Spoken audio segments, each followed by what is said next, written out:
unless you want to train a horse mechanically and make them push Right. button. And Right. when you train a horse mechanically, you lose part of the horse in the process. That's why it is called horse breaking. It is important that today's horse owners are able to understand the difference between an entitlement or an expectation and a Hmm. goal. Yeah.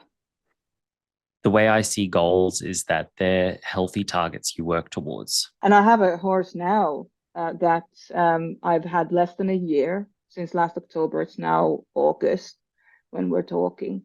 And this horse has been ridden by other people before I got her.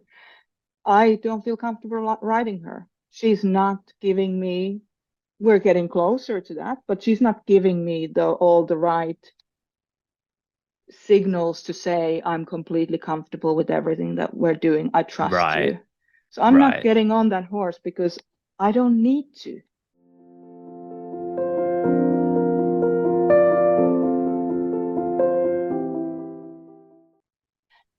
Hey everyone, and welcome to today's episode of the Safe Spaces podcast. And today we are continuing our Awakened Equestrian Interview series.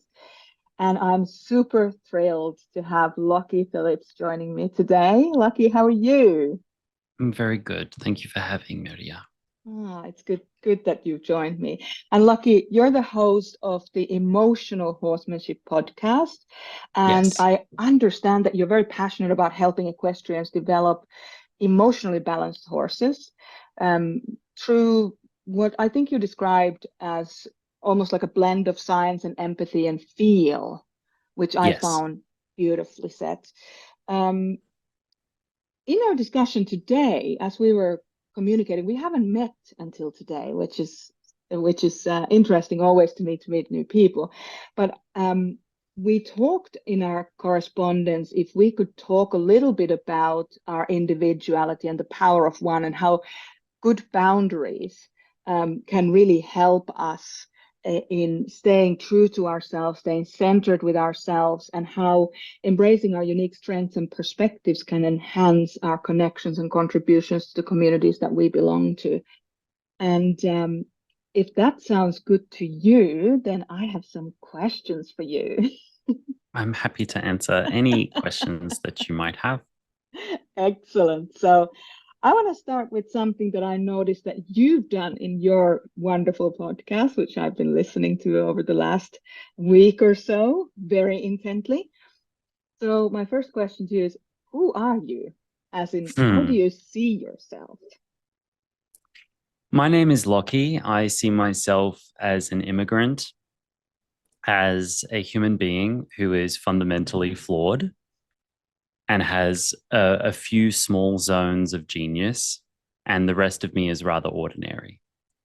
Um, I'm an immigrant by choice, but also I feel like it was the best choice that was available to me. So even though it was a choice to leave my country, you're an immigrant yourself. You Yes. moved to Australia for love. I left Australia for love of an activity, of a pursuit, and it has kept me out of Australia in the pursuit of my pursuit. I Yeah. am a small business owner. I am an entrepreneur. I am a horse trainer. I am a horse lover, a horse fanatic. I am deeply curious about the world and about asking why questions underneath the things that happen around us. I'm an avid learner. I will be a lifelong learner. Yeah. I'm never not learning something. And I really enjoy trashy reality TV in my spare time. Excellent. Hmm, that's who What I a am. what a wonderful window we opened to the person that you are. And my next question then is, because we are here to talk about horses and the industry a little bit, how would you most naturally talk about what you do with horses? These days, primarily, I am a coach. I coach people on horse training. So I have a horse training skill set, but equally as importantly as my horse training skill set, I have an ability and I am continually refining, improving, and developing that ability to transfer my knowledge of training for others, transfer and translate that for others, because I think that's what the industry has been missing for a long time. And many professionals are starting to tap into this. Mm-hmm. The whole horse training for the public scenario is a very, very difficult business model and lifestyle. Yes. And more horse trainers are getting out of that line of work entirely. I have a few colleagues that remain in it, and to them, I tip my hat and I'd love to help them in any way I can. But training for the public is getting harder and harder to stand by because we are getting more and more knowledgeable about our understanding that horses are like a password protected iPhone. They'll only open for your face. Mm-hmm. Mm. They'll do things for the one person, but not necessarily for another, unless you want to train a horse mechanically and make them push Right. button. And Right. when you train a horse mechanically, you lose part of the horse in the process. That's why it is called horse breaking. And I'm Mm-hmm. not interested in breaking horses at all. I'm Yeah. interested in communicating with them, understanding them, having a sense of them, challenging them, stretching them if Yeah. necessary, if appropriate, Mm-hmm. if necessary, if appropriate. Yeah. I'm interested in living with them and having a partnership with them that is more than just, oh, we feel good sitting under an apple tree together. No, we can Right. actually do stuff too. Right. Right. Do you have a specific aspiration in terms of performance that you have with your horses? Is there anything specific that you are aiming for? Yes. Short answer is yes, I do.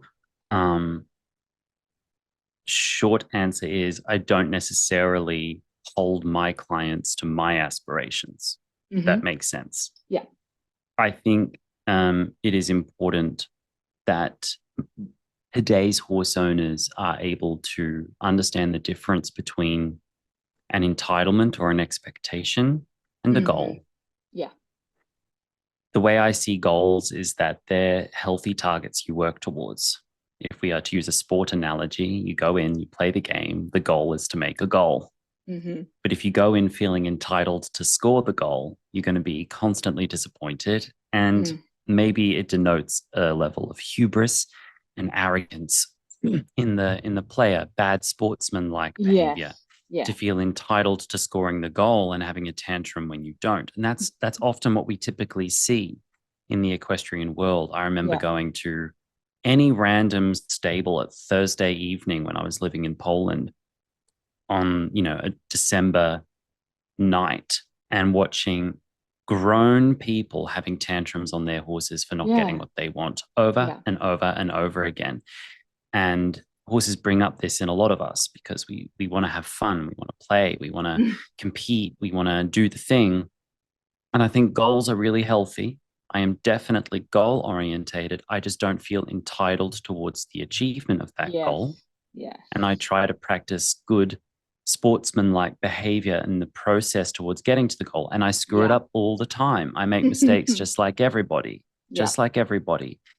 But I try my very best to reflect upon what I'm doing with my horses and always try to improve it. If I'm Yeah. having a bad day, I try to catch myself before my bad day comes outside of my body. I try to Yes. catch myself. Yeah.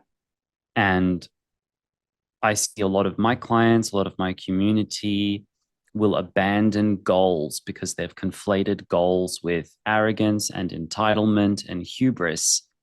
And so now they're just kind of drifting. They don't know where to Yes. go. They couldn't formulate a progressive training program for their horses. They want me to do it for them. I say, but my goals might not be yours. So what are your Right. goals? And they look at me Right. cross-eyed. It's like, didn't you know you're allowed to have a goal? They're like, but isn't that bad to have expectations? I said, goals, not expectations. Right. I didn't say, what are your expectations? I said, Yeah. what are your goals? Yeah. But I can say to somebody, what are your goals? And they will hear, what are your expectations? And Lockie's trying to put me into a box. No, Right.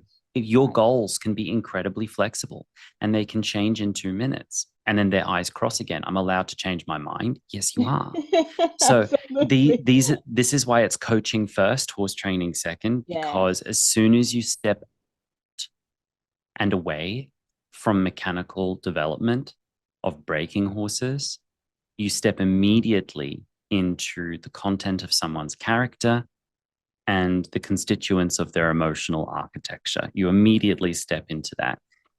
And all good horse trainers are good coaches, the same way all hairdressers give great life advice. It's the same for the same reason.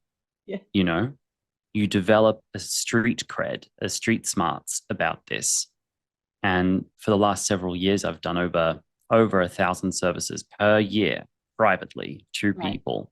And now I've just started doing coaching in groups. And I see the same trends illuminating themselves over and over again, at least for the people who are drawn to my work. And I'm a Yes. niche service provider. So Sure. there is certainly a selection bias there. Yeah. Yeah. But I do have goals. Notice I haven't shared what my goals are. Yeah.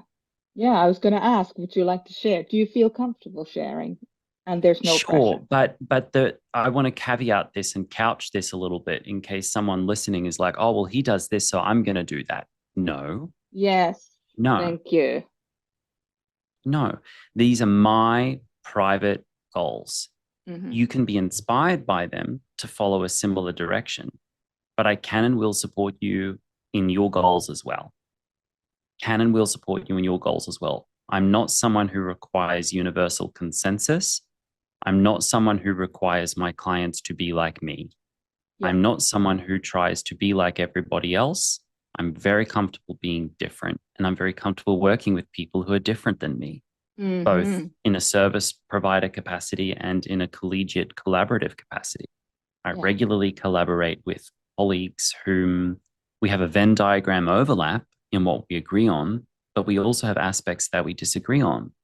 And I love them, and we go out for dinner and we do clinics together, and it's great. And then Yeah. sometimes you'll meet those people, you'll collaborate with people who want total consensus. And if there's not a pure overlap and 100% of everything you do, they feel uncomfortable and they can't collaborate with you. And that's Yeah. okay. Yes. That's not me. Yeah. I have very private riding ambitions at a classical level, Okay. as high as I can go. Yeah. And I've got horses that I work towards that with. My goals are also contingent upon the individual horse that I have. Yes. So each individual horse has a slightly different goal. Privately, I have very private, high level classical riding ambitions, very privately, which a Mm. lot of people might be surprised to hear. They think you're the dude in the hat with the rope halter. He's just slopping around on the forehand. No, thank you. I'm not actually. Thank you. And No. also, in my heart of hearts, if money was no object and time was no object, Yeah.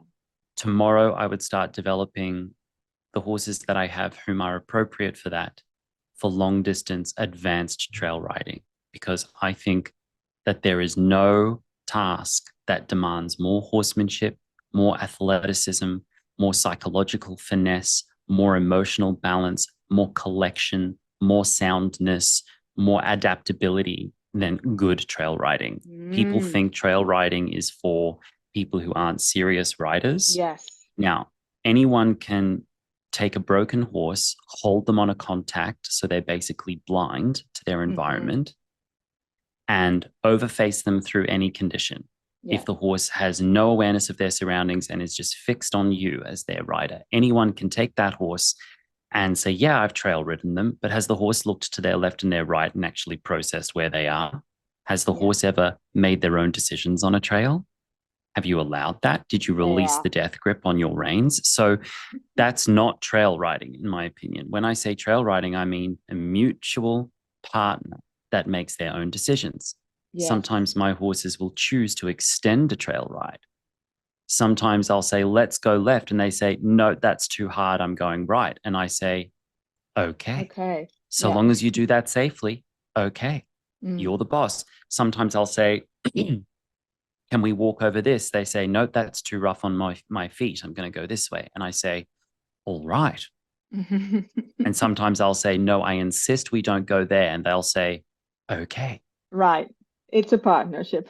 It's a partnership. So being able to trail ride is the ultimate test of not only my relationship with them, but their physical preparation, because Yes. you can lame a horse really quickly if you Yes. haven't prepared them properly on a Right. trail ride. Yeah. As soon as they get exposed to variable terrain, as soon as they're exposed to longer duration riding, where they're doing the same thing for a long period of time with low variability, like walking on a flat trail, Yeah.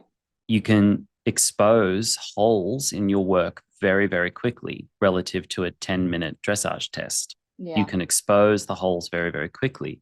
If a horse doesn't feel safe or well habituated to environmental triggers, then you can expose that very, very quickly. And can you develop that in the horse without shutting them down or flooding them through excessive desensitization? Can a horse look at a thing, understand the thing, and say, that worries me, but I'm in control of it. I can Yeah. continue. So, Emotional fitness. right. So, trail riding is one of my huge goals, and it's one of my huge pleasures is to sit with and ride with a partner who is athletic, sound of mind and body, and enjoys it as much as I do. It's a great place for schooling too. The first time I'll invariably teach lateral work to a horse is on a trail. Right. The easiest way to teach shoulder in is to ride on the shoulder of a road and put 1 foot off the road and keep 3 feet on the road. That's the easiest way to teach shoulder in. Horses understand it immediately. And then you bring them into the arena and they're like, oh, I'm practicing for that trail. I remember this because that made sense to me out there in the forest, you see? So I'm a big, big, big trail rider in my background and in my heart. I used to do a lot of guiding for trails. I used to take care of trail horses and prepare trail horses. And yet I still get clients and colleagues and acquaintances to this day who are, without their knowing, incredibly disrespectful around the notion of trail riding. They're like, oh, you Right. just trail ride. And I'm Ooh. like, yeah, that one right there. Oh. So I have to have a lot of grace for that. I have to have a Yeah. lot of grace for that because I understand that they just don't get it, and that's Yeah. fine. Yeah. Um, Sorry, can yeah. I jump in there because you Mm-hmm. reminded me of a friend of mine who rode the National Trail, so from Melbourne to Cooktown. So anybody who doesn't know Australian um, geography, go and check it out. And it took her 6 months, and she had her three horses, and she did the proper preparation, and leaving Melbourne in the winter, and or like you have 6 months of differing um, not just weather and seasons, but you're also moving through different latitudes. So at the Mm-hmm. top of Australia, you're encountering crocodiles with your horses when you're doing creek crossings. Whereas down Mm-hmm. below, down south, it's cold. It's, you're in Kosciuszko or you're wherever the Australian Alps, and it's cold, and so having conversations with her, I was blessed to potentially overcome some of that ignorance that you've been meeting. I have never thought trail riding was just trail riding, but having had those conversations with my friend really opened up a whole new different perspective. And now hearing you talk about it, even on a more um, as performance, gives me yet another layer of interest and appreciation Yeah. for Yeah. that. I interviewed a friend of mine, Gillian Larson, on Instagram. Her handle is Through Rider, and she has ridden from Mexico to Canada solo several times. Nice. She's one of the only people to have ridden the Mexico to Canada route by herself, and one of the only women to have ever done it. And she's done it Yeah. more than once. And with support, her mother would help her with supply drops and pickups and things like this, but Yeah. she would do multi days where she would be out there on her own. And she's a really incredible horsewoman. Oh, and she's doing it mostly bitless. Yeah. sometimes bridleless on a precipitous mountain drop off, bridleless with her pack horse following along loose. Yeah. I mean, the level of connection you build with a horse by spending many, many hours or days with them, Yeah. navigating environments, is, in my opinion, second to none. It's really special once you break through that 20-minute to 1 hour barrier with a Yeah. horse and their body can go there. If you can break through that time barrier and you can experience what happens when a horse stretches their mind out with you and settles into a rhythm with you, it's yeah, what can I say? Once people have felt that, it changes them forever. And people Yeah. who haven't felt that don't know what they're missing, perhaps. Yeah. Yeah. And you can't have that kind of like that's connection, that's not coercion. You can't coerce an animal to do that with You you. can. I've No, seen but people coerce bridleless. horses into that. I've seen Bridleless. people coerce, well, even with bridleless, because there are some behaviorism tools that are so powerful that you can teach a horse to basically backflip and read you the newspaper in Japanese. You know, there are some behaviorism tools, behavioral modification tools, which can and will steamroll free will. And it can look really good. And so it is possible to condition. And one day the bridle comes off and the horse is just an automaton. That's mechanical training. That's breaking a horse. And it can even be bridleless. So it's one of the things I advocate for is for people to look deeper than what the surface symbols are telling us. But in the instance of my friend Gillian, when she's going bridleless, it's a genuine representation of what she has with her horses. Mm-hmm. It isn't something that she has manipulated, coerced, or conditioned over time. The Yeah. horses are just so good at their job, they just don't need reins anymore sometimes. Mm-hmm. And also, she's been in situations where her bridle broke in the backcountry. So she had no choice. Yeah. That's actually how she started bridleless work with one of her horses. Yeah. She was out there, bridle broke, and now, oh, okay, I've got to get home, so I'll just put the one of the reins around her neck, and they got home. This was one of her young fillies recently. Mm-hmm. That's how she started bridleless. She wasn't meticulously conditioning something in a comfortable arena somewhere. She was out on a trail with a young horse, and the bridle broke. And so the only option before her was to ride bridleless home, bareback, by the way. Mm. Well, just to be clear, I wasn't referring to conditioning. I was referring to your friend, like somebody with that level of connection. You can't, what you just said, your bridle breaks. You can't coerce a horse if you don't have that connection and your bridle breaks. You can't the horse to immediately just be there because the conditioning hasn't happened. Mm-hmm. So when, giving those people the the kind of tip of the cap that is due when there is the capacity to emotionally connect with your partner in ways that you feel that you are one, and the subtlest communication, even if it's not understood, it's accepted because the trust is there as opposed to the Mm-hmm. conditioning. Yes, So yes. Or even if the trust isn't there, the horse can make a choice to either leave you in the dirt yeah. and make decisions that don't factor you in, Yeah. Yeah. or they can make decisions that factor you in. And that's what it's all about. I've seen horses that don't have much trust in somebody yet, Mm-hmm. but they demonstrate the social connectivity, the social willingness to factor this new person in. They don't trust them yet, but they'll factor you in. It's like the process of gaining the trust. Mm-hmm. And so I so agree with you. And this is a really sort of old conversation in many, many ways. People have been telling it in many different ways for generations. How are we containing horses and controlling them, or are we communicating and connecting? Mm. This is something that's as old as the hills, and it's going to be relevant forever.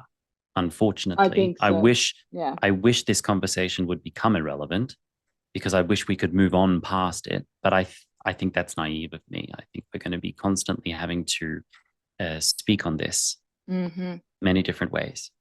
I think so. What's that saying? You're really clear on what your message is if you're able to say the same thing in a thousand different ways. Yeah, And that's such an there's a interesting, there's a YouTube series that I've watched a few times that I really enjoyed. It was like experts on something explain their expertise to a 5-year-old, to a teenager, yes, to a bachelor degree, and to a colleague. yeah, So it's like astrophysicists. It's explain astrophysics to a 5-year-old, teenager, bachelor's degree, and then a peer.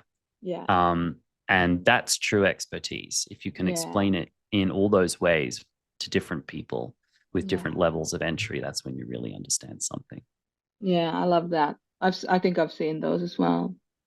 So taking a sharp left, because I believe you enjoy sharp lefts and rights from time to time, from what I know about you, which is very little.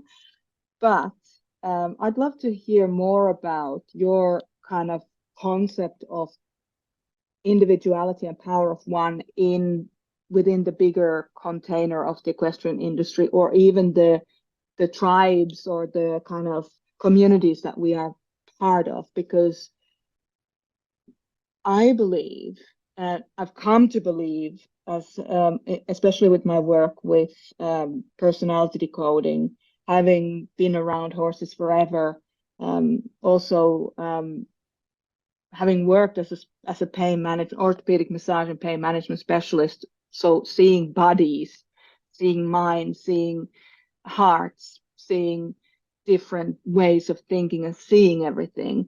I've personally come to realize that there is nobody else like any of us. Like every person is truly themselves if they allow themselves to be. And if we can somehow have this power of one, knowing that one is not more powerful than the other. So your genius as an individual and how that relates into the collective. So I'd love to hear you talk more on how do you see the concept of our individuality or our power of one, essentially, when it comes to the evolution of our industry, evolution of that individuality being at a higher level of acknowledgement within even equestrian communities, where we can celebrate our differences um, as opposed to set a standard that then everybody has to live up to. And I'll Mm, let you just answer that whatever way. I know there's a okay. lot of questions there, so whatever stands out for you is perfect. It's a really interesting topic of conversation. And I really thank you for asking a really stimulating question. That's lovely. Yesterday, I was doing two group coaching calls back to back with two of my different mentorship groups. Mm. And I was discussing something along these lines with them. And we were discussing the Olympics, which are happening right now, and how a lot of the people who relate to my work struggle to watch top end equestrian sport. Yes. They just really struggle to watch it from Yes. a horse's point of view. Yeah. They really struggle to watch it. Not all of it. There have been improvements this year, but in my opinion and experience, not enough. Yeah. And yet, what we see happening is people in that world, in the top end equestrian sport, closing ranks, supporting each other, creating new party lines. Yeah. Everyone's sticking to the line. Look at the partnership as the horse is pounding around behind the vertical. Look Hmm. at the harmony as the horse's tail is swishing. The Yeah. emperor has no clothes, but that doesn't matter anymore because the people who are doing that or believe in that or don't understand the harm in that, who surround that, they are very, very good at what we on my side of the equation are very, very bad at. They are very, very good at community forming, at networking, at resourcing up, at supporting each other, at celebrating each other, at covering things up, Mm-hmm. at closing ranks, at adhering to a consistent motto. Mm-hmm. They're very, very good at it. This is how they are able to do what they're doing. They create this echo chamber. The portcullis of the castle closes. And folks who struggle with what they're doing to watch and experience what they're doing and who are advocating for improvements and reform, what we are really good at is being individuals. What Mm-hmm. we are really good at is being different.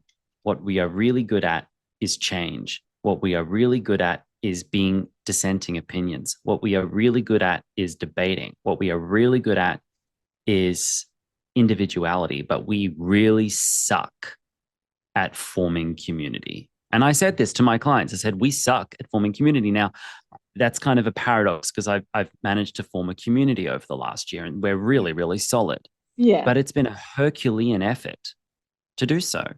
And everyone in that group, we all agree on the most important things, but we're very, very different horse people. Everyone in that group, I've got everyone from lifelong professionals who are preparing at the top end of sport themselves at some stage, all the way down to first time horse owners. So I've got a broad spectrum of people there. What connects us is a psychological demographic Mm-hmm. and a feeling and awareness around horses. But we've not been very good at forming community, at closing ranks, at supporting each other. Case in point, if you ever look at the barefoot hoof trimming world, how many times have we seen these horrible infights in between different trimming methodologies and trimming Mm-hmm. schools and trimming Yeah. gurus on Yes. social media? Yeah. They are vicious. I'm a barefoot trimmer myself. I used to offer services around barefoot trimming. I pulled back from it because the rhetoric and the lack of social decorum Mm-hmm. when it came to professional dissent, sharing of difference and debate within a community of people who are themselves trying to be different from the Mm-hmm. mainstream, Yeah. instead of closing ranks and supporting each other and saying, oh, you trim the heels like that? Interesting. I trim the heels like that. Do we both have examples of sound horses? Yes, we do. Okay, great. Instead of having that conversation, Yep.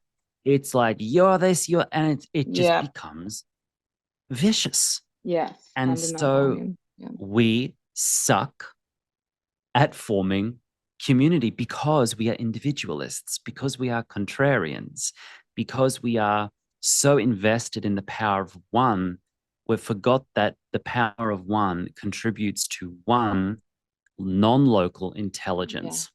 Yeah. Yeah. And so um, I am maybe patient zero with this. I am absolutely guilty of this in the past, and I'm Mm. doing my very best to become aware of where I suck at this and get better at it. Mm-hmm. I'm an introvert. I don't like groups of people, and yet Yeah. I'm stewarding groups of 60 to 100 people at a time. I don't like groups, but I'm Mm-hmm. challenging myself to get better at it because the people who are in power, who are perpetuating problematic practices, Mm. are very good at closing ranks and forming community. Yeah. And the people who are trying to engage reform suck at that. Yeah. And we have to show a united front at some level. And a lot Yes. of people will think, well, united front means universal consensus. So let's all agree so that we can form community. I think that's a mistake. No, Yeah. we need all sorts of voices and we need all sorts of data points and we need all sorts of opinions and we need to be able to link arms with each other, except we don't because we're still stuck in high school and we play these high school games with each other and it gets really shit sometimes. It can Mm. also be incredibly fantastic and beautiful. Mm-hmm. I have a few colleagues for whom I will drop anything if I can, Yeah. if I can, and collaborate with them. If they called me and said, Lockie, I need to hide a body, I'd say, what time? Yeah. Yeah. Truly, like that's how I roll once I've got Mm-hmm. trust with someone. I Yeah. mean, to a fault, right? Sure. Sure. Because we need more of this. We need more of these sorts of friendships. And one of the reasons why I'm wanting to really do, why I even started this podcast or this segment of the podcast, this interview series, is because I want to build that. I want us to link arms, those of us who are on that other side of that fence line, looking Mm-hmm. in and seeing the lack of connection that that was all on display very liberally over the last Mm-hmm. week or so. Mm. And there's so much there that I feel like if I can bring people together to have conversations where we can do exactly that, we don't have to agree. We can advocate for people who are doing their part in a different way, whose genius lies within something other than potentially our own genius. Yes. Uh, so how can we do that? And that's why I wanted to start this series of conversations because it's overdue and the industry has to change. Mm-hmm. Yes. Yes. 100%. I completely agree. And the more we can do this, the better. If you think of top riders, the dressage people will support the show jumpers. They're very different riders.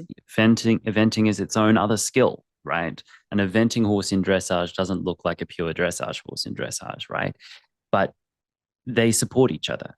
Hmm. They understand that they are part of a network. They represent billions and billions in global infrastructure, equestrian infrastructure, from Yeah. the arenas to the farms to the land to the real estate. Frankly, Yeah. you're looking at billions to the horses themselves, to the boots, which cost $1 billion.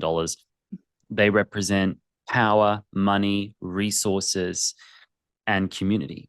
Hmm. And I think there's an irony in a hyper individualistic professional teaching and proselytizing on connection. I think there's an irony there. Um, they kind of stand on their own and they're like, let me teach you about connection. Yeah. Because, okay. And that's been necessary sometimes. I don't know Sure. if that's incongruent or a paradox. But, and what I'm not saying here, and let me make this really clear, just Sure. to counterbalance my own point, I don't think the solution either is to say, I'm going to be friends with everyone. That's not the Hmm. solution because I Sure. think we need to retain our own individuality to a certain extent. We need to retain our intellectual discernment Yeah. and our emotional discernment too.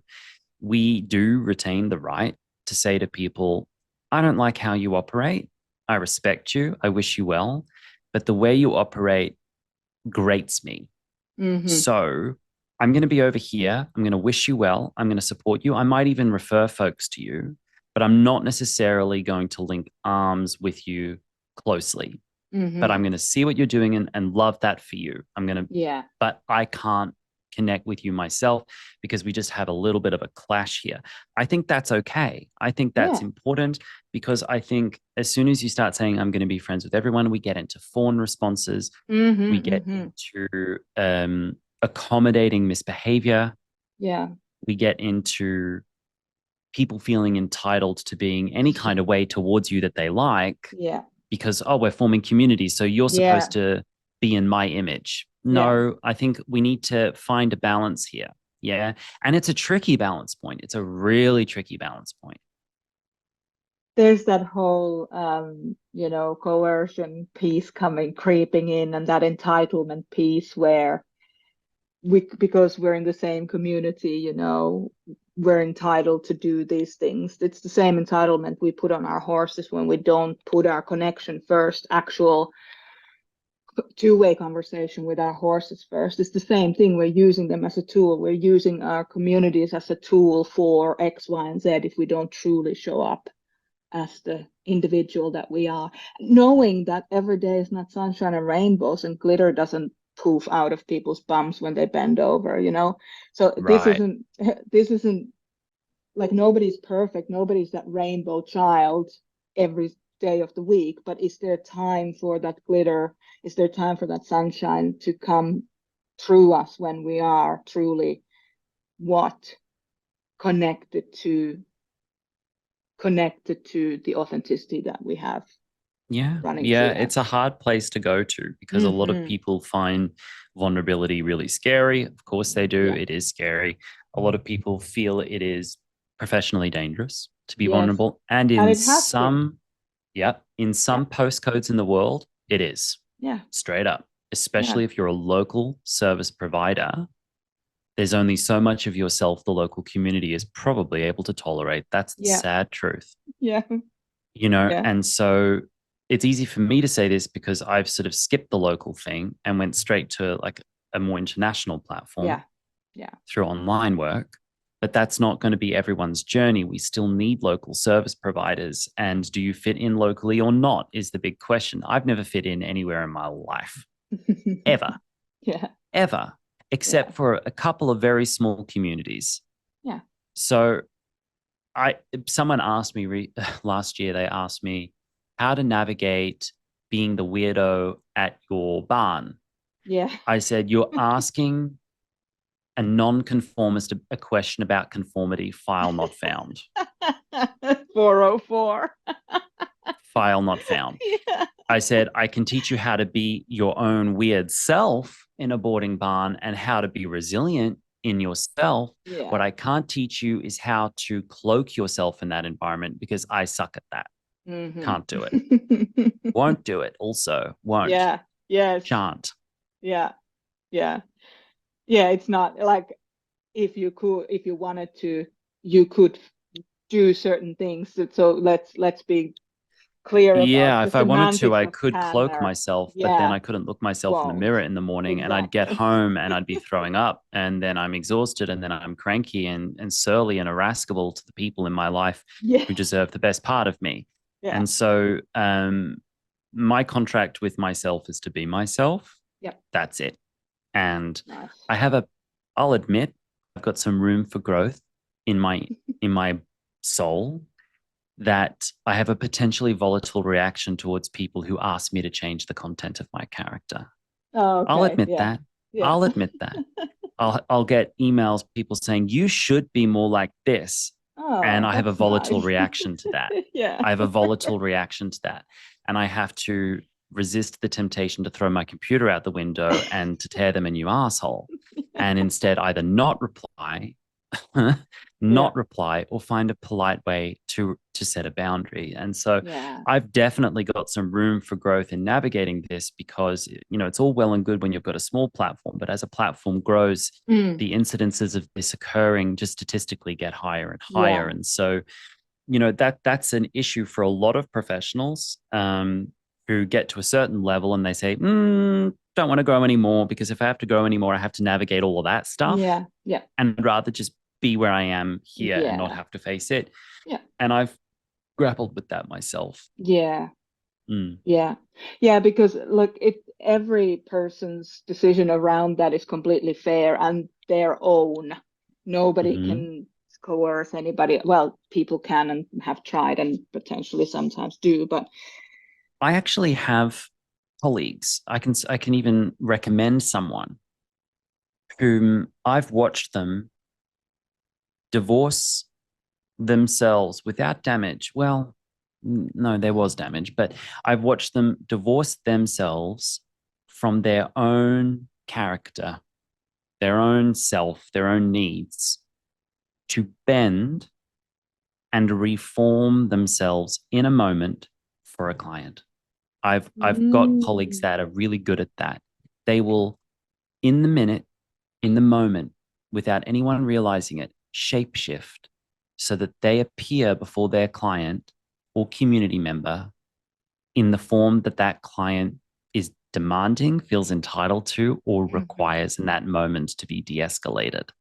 I've mhm, I'm speaking to one professional in particular, which is dear to me and close to me. On the back end of that, she's dealing with catastrophic burnout and early stages of chronic fatigue on the back end mhm. of that. Yeah. And she knows it's a problem. And so she is actually scrambling behind the scenes to reinvigorate and reform her business model so that she doesn't have to be in front of Yeah. these people anymore. Yeah. But she's actually exceptionally gifted at shape shifting for a client. Mm-hmm. And she's been a local service provider and a community leader for over 10 years. And so that's been necessary. But Mm-hmm. she has paid a price in her nervous system for that. Mm. It's like selling your soul down the river so that Yeah. the client doesn't have to change. Yeah. And I think that's been a necessary stepping stone to Yes. enforce trust and engender community. I'm interested in what comes next. And I'm hoping what comes next for professionals like ourselves, Maria, is that we can be ourselves.com.au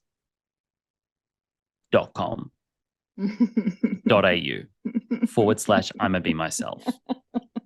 That's what I'm hoping for. Yeah. And that you have Yeah. the ability in front of a client to say, heard you, understand you, I can't meet that need right now. Yeah. Absolutely. Because no is a full sentence, and there's a whole repertoire of um, boundaries that you can set between that request being asked of you and and you having to say, yeah, we're not doing that. I'm not doing that. So, and I Mm. wonder if that, are you familiar with Myers-Briggs Heard personality? of it, yes, the Okay. personality testing. So Mm-hmm.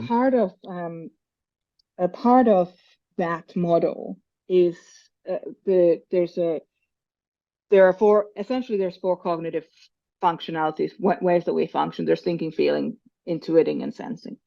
And the feeling, each one of those has two orientations. One is inward facing and the other one's outward facing. So when I'm an outward facing feeling predominant, and I know that, and that brings us more, that brings me into thinking more us than I, if that makes Mm-hmm. sense.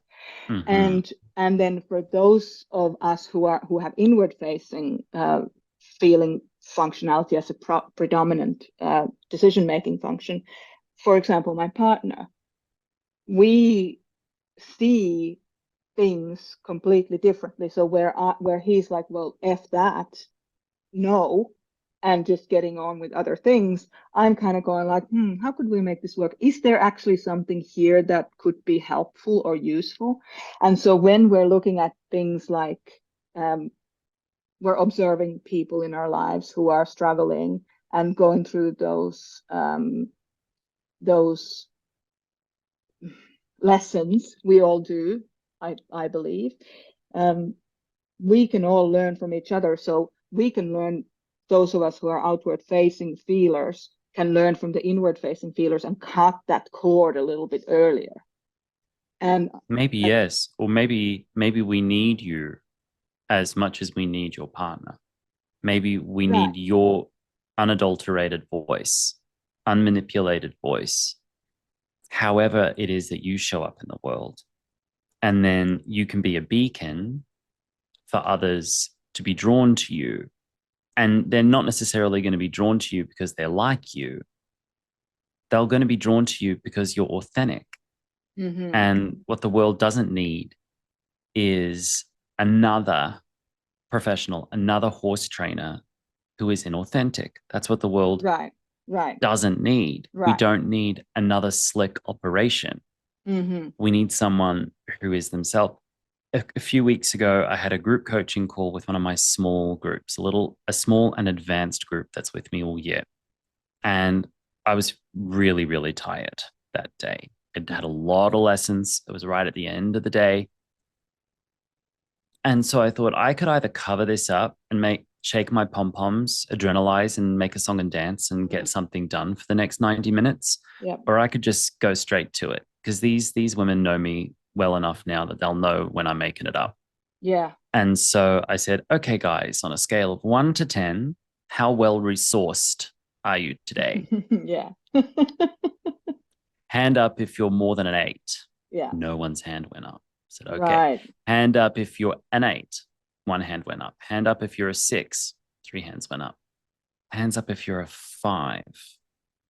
Hands up if you're a 4. And my hand went up. I yeah, said, I'm the least well resourced person here, and yet I'm supposed to be leading you now. Let's talk yeah, about it. Yeah. Let's talk about it, Nice. you know? Yeah. And so that was part of the conversation.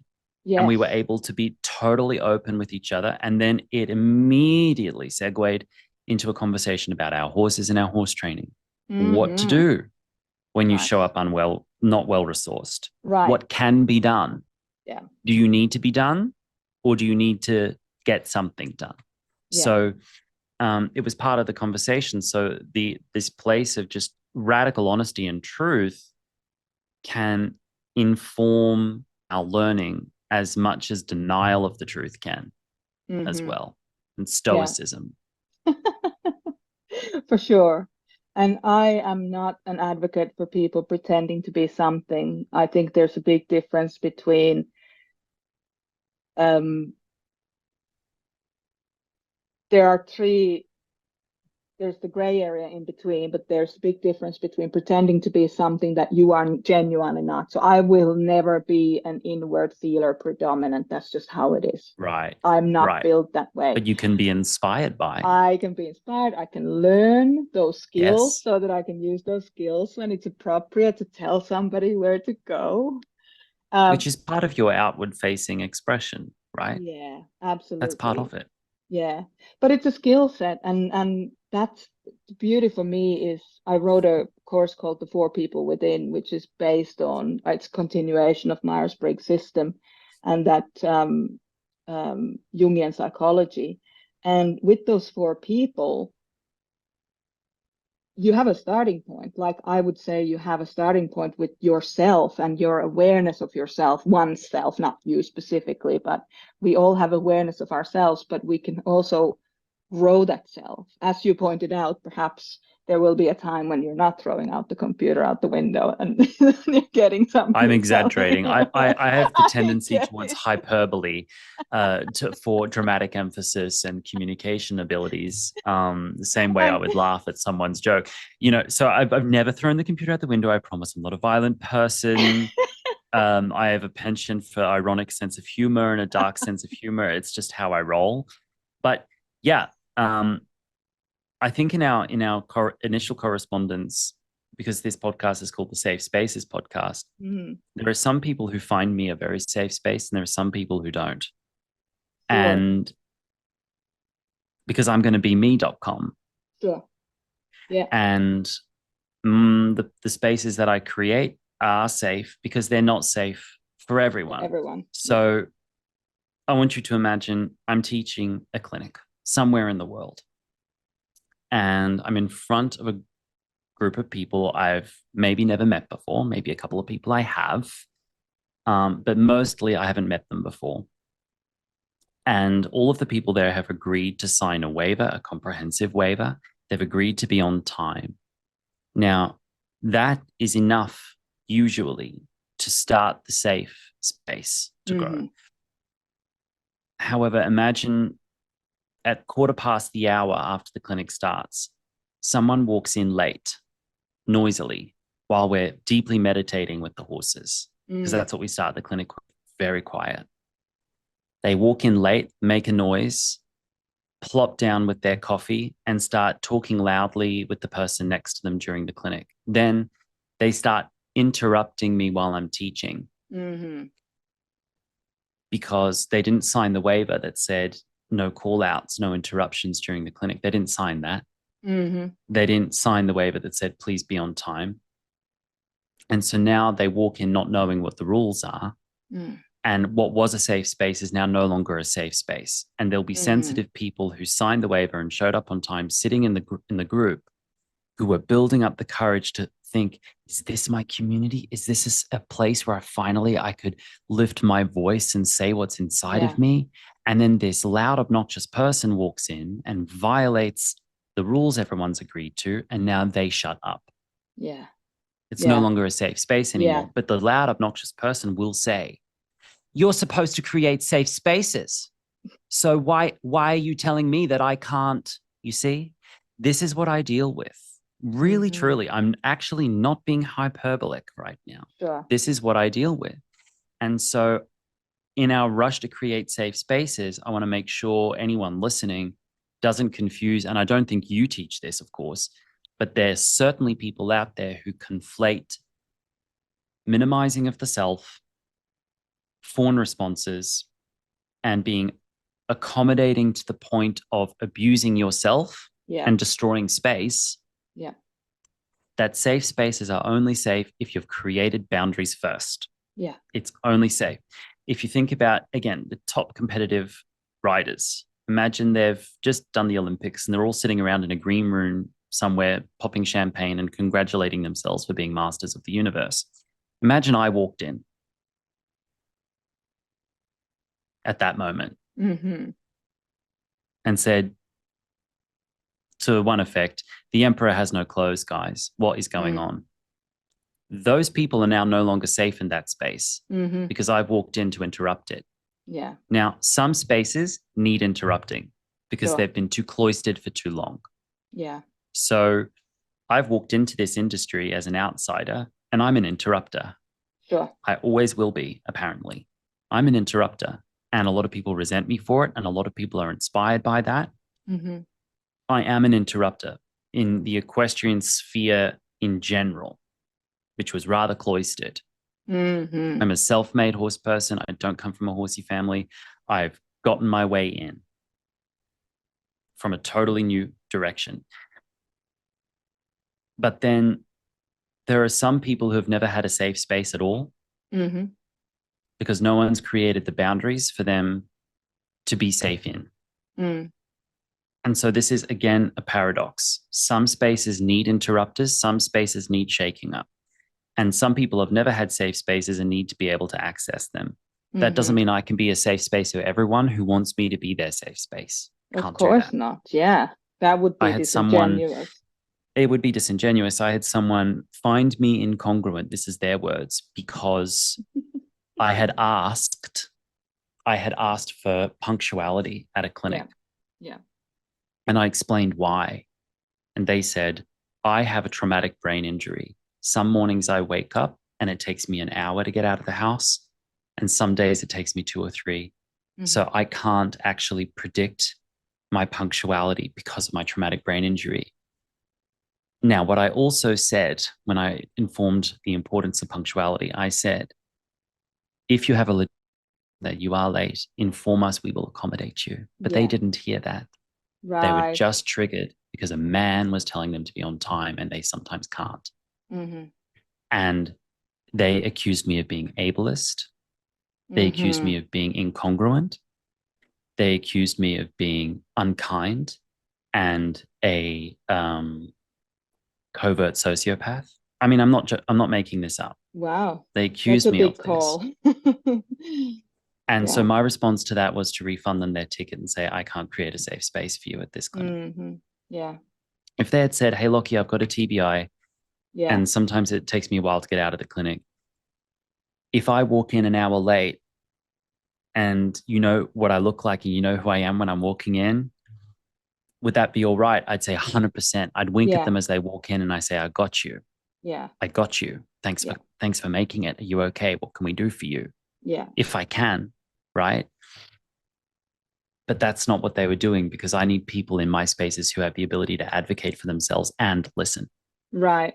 Properly. And that right. And the safe space for any person begins from what I would, in my kind of world, call having safe space or holding that safe space with your inner family, your own inner family first, your adult self, your inner parent, your inner children. I am not dad. I am not brother. I am I not am boyfriend. not your mother. Yeah. Yes. Hello. Yes.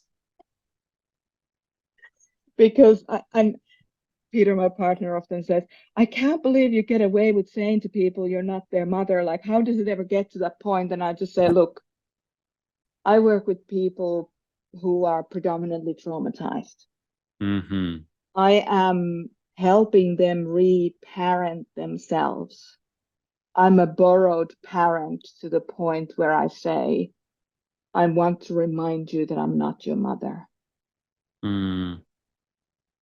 And I want to remind you the power that you have inside of you within your inner parent to get through this, to attend to your inner children. and I will be here once your inner children are content with your leadership. And yes, Projection. It's a projection field. The minute yeah, we walk into a trauma-informed lens, even if we think about maybe being in a trauma-informed lens next month, as soon as you get even adjacent to a trauma-informed lens, you get into very tricky territory because traumatized individuals, which I am one, and I am a trauma survivor myself, yeah, we project onto others our trauma. And yeah, so I will stand in front of people wearing Wranglers and a wide brimmed hat with a microphone. And immediately they believe and put me into the frame of that last horse trainer that was mean to them at a clinic 10 yes, years ago. yes, I yeah, haven't said a word. yeah, So I'm considering to start showing up wearing a purple dinosaur costume or something, just to be yeah, completely visually different. completely different. But You somebody know, probably had a problem with Barney. yeah, exactly. Someone was abused by a guy in a purple dinosaur suit, Yeah, and so now I yep, can't do any. You see, and so what can I do? So yeah, it's a tricky field to get into, and I think as facilitators, we have to be able to facilitate and be personal and authentic, but also keep ourselves at a distance. yeah, yeah, That's important. yeah. Mm. Agreed. And I've been doing this for quite a few decades. And I have a very clean way of even getting to know potential clients, which is let's talk. And by the end of our conversation, I can make some recommendations for you. And I might not recommend myself for you to work with, Mm-hmm. but that it's Mm. truly a service for the person who is in front of me, not that the match is the right one, not a, oh, can I have this client? That's so. Have you ever not recommended yourself and they didn't consent to that? They said, no, I want you. Yeah, but yes, that did happen, but I don't work with them. Mm. So Yeah. I hear what you're saying, but it's not an option. Yeah. So I don't know what to say to you other than I really highly recommend this other resource. I think it's a much better match for you, and I know I can't do a good job for you. Mm-hmm. So I already know it, and you Yeah. deserve so Because much more. we have to be ourselves.com. Yeah, 100%. Yes. So, how are we for time? Because I feel like this conversation could go forever. I Let me have check for you. two more questions, but we may go down a I've rabbit got hole. I've got time. I've got Okay. time. Okay. I've got Thank at you. least 90 minutes before my next appointment. So I'm Okay. all I good. have 40, so we're good. Okay. Lovely.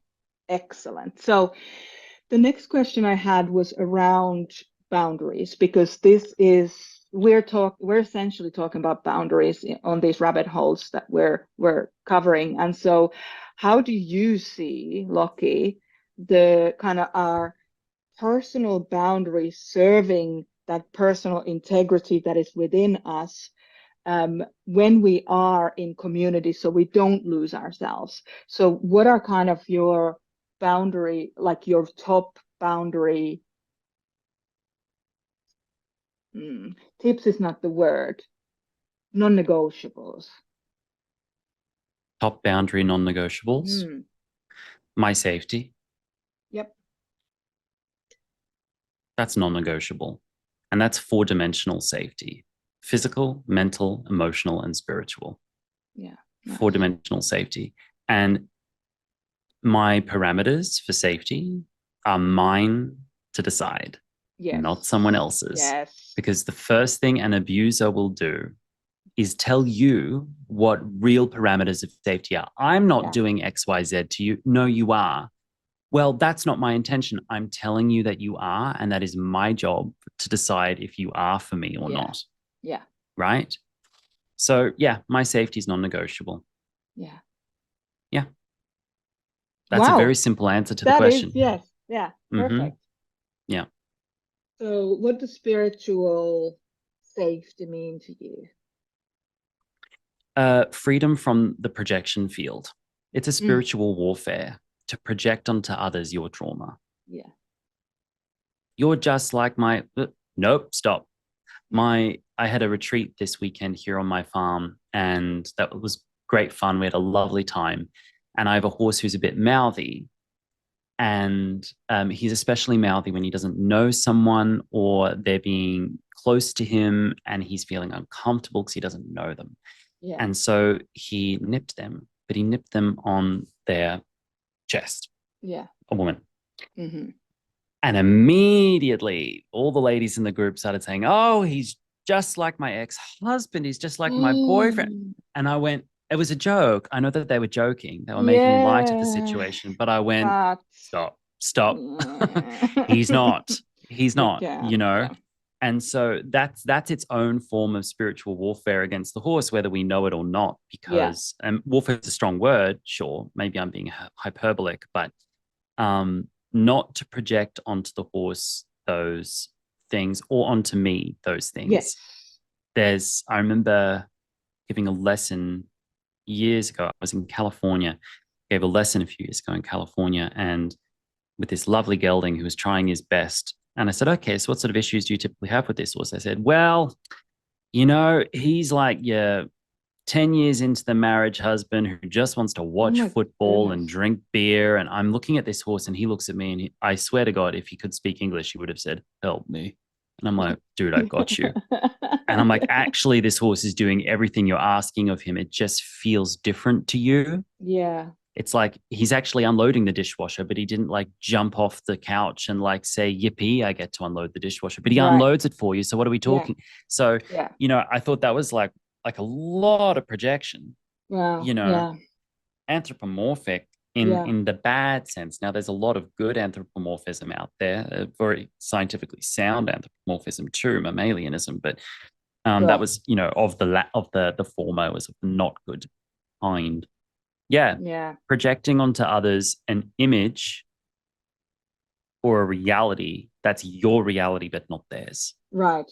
So essentially gaslighting in A a form of, yeah, yeah, yeah, a form yeah. of. In insisting that your reality is the reality. Right, right. And it happens everywhere. Yes, yes. Happens everywhere. Yeah, yeah. So physical safety, tell me more about that. Obvious Not things. getting death threats.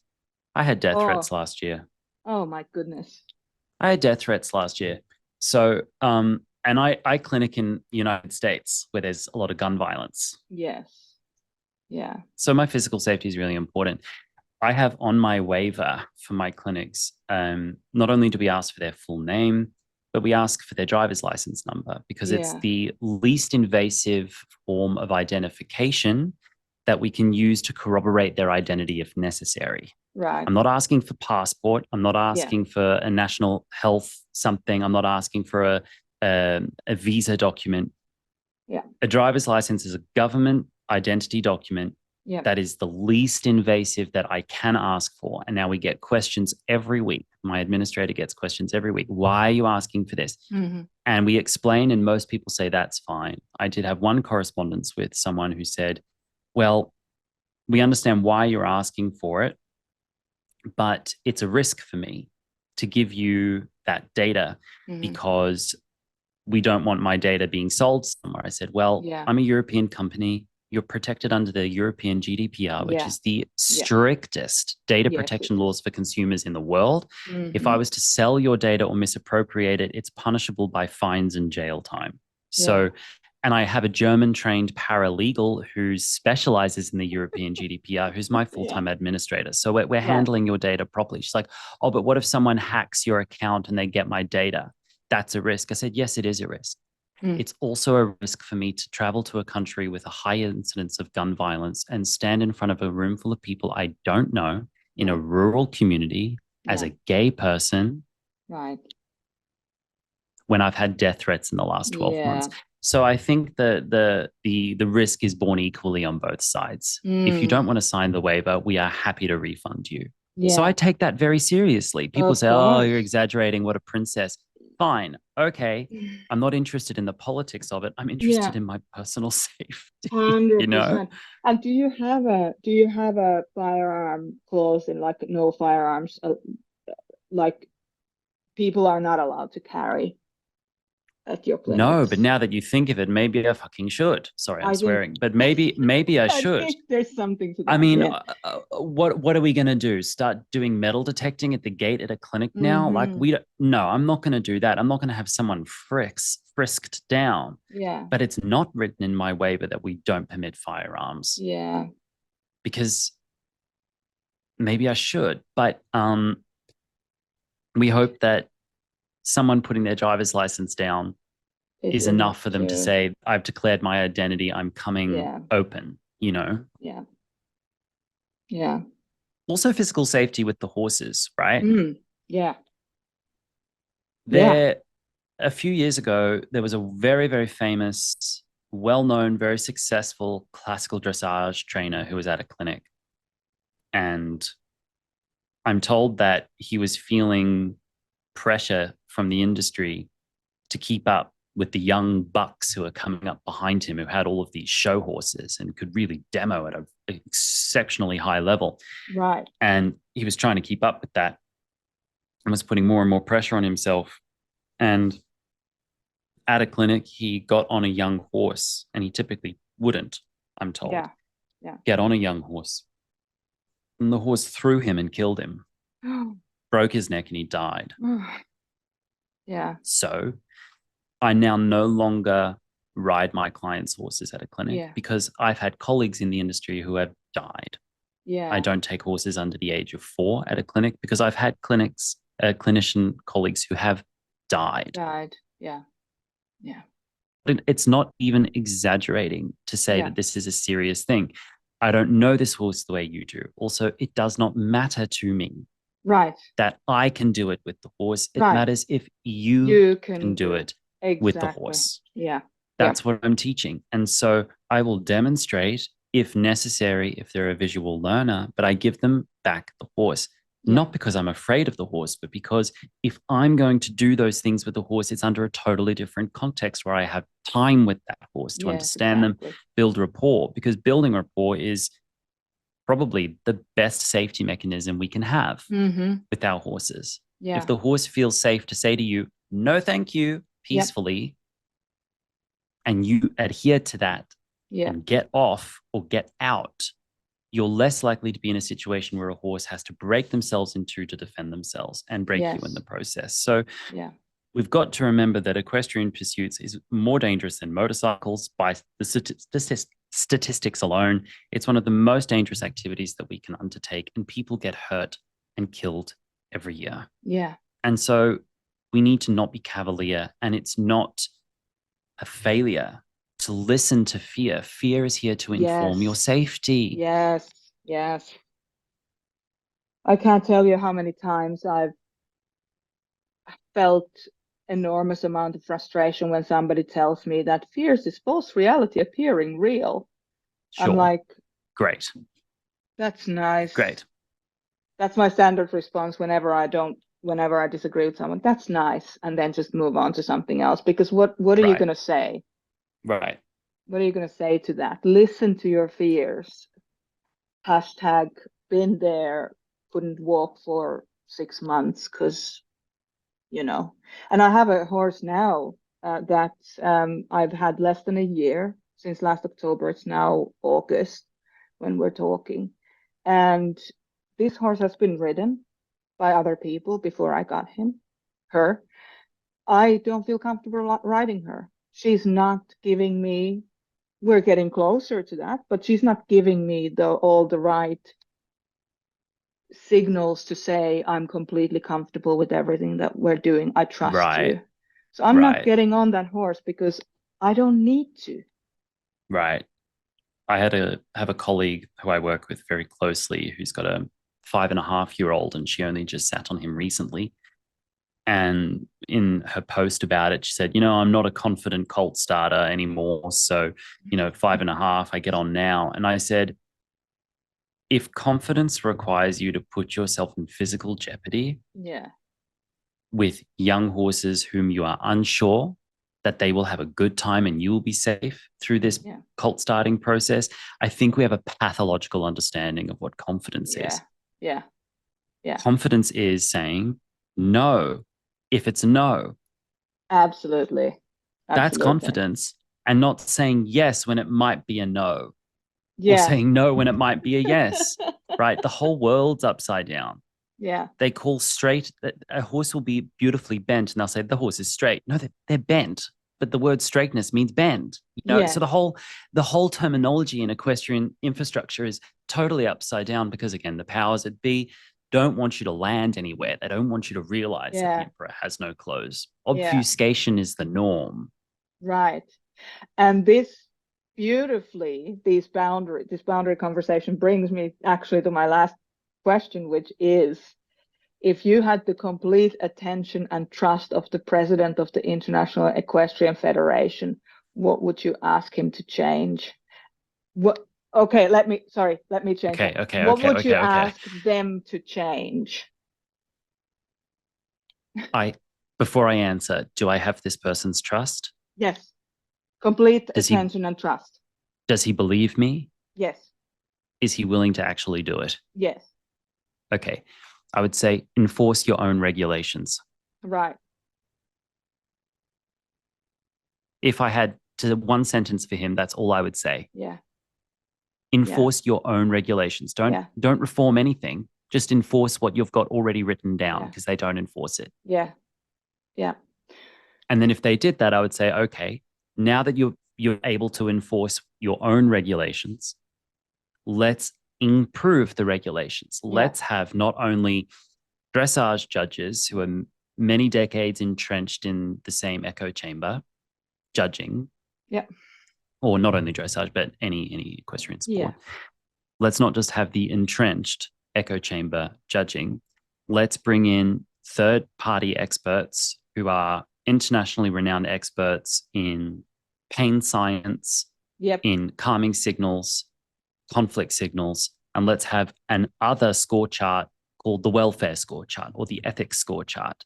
And let's give them marks out of whatever for different boxes on how many conflict signals per behavior, yeah, how many signs of stress were present. I mean, Dr. Sue Dyson, the pain ethogram, she's a little bit mhm, controversial, but there has been some development there. That there are some precedents that could be start to unfold it into what's already there. But I'd love to see equine scientists sitting at K giving marks as well. right, right, They say, oh, right, well, the horse was very, very extended and beautifully engaged through the hocks and the stifles. But the equine scientist said, yep, but the tail showed an excessive amount of conflict yeah, signals. So it doesn't denote harmony. It doesn't denote yeah, well being. yeah, There was excessive saliva. The horse was compressed in the parotid gland. So it does not denote yeah, well being of the animal through the yeah, procedure. And so I'd love to see that kind of scorecard come in. But that yes, would be sort of fundamental reform, and they would have to actually be willing to bring in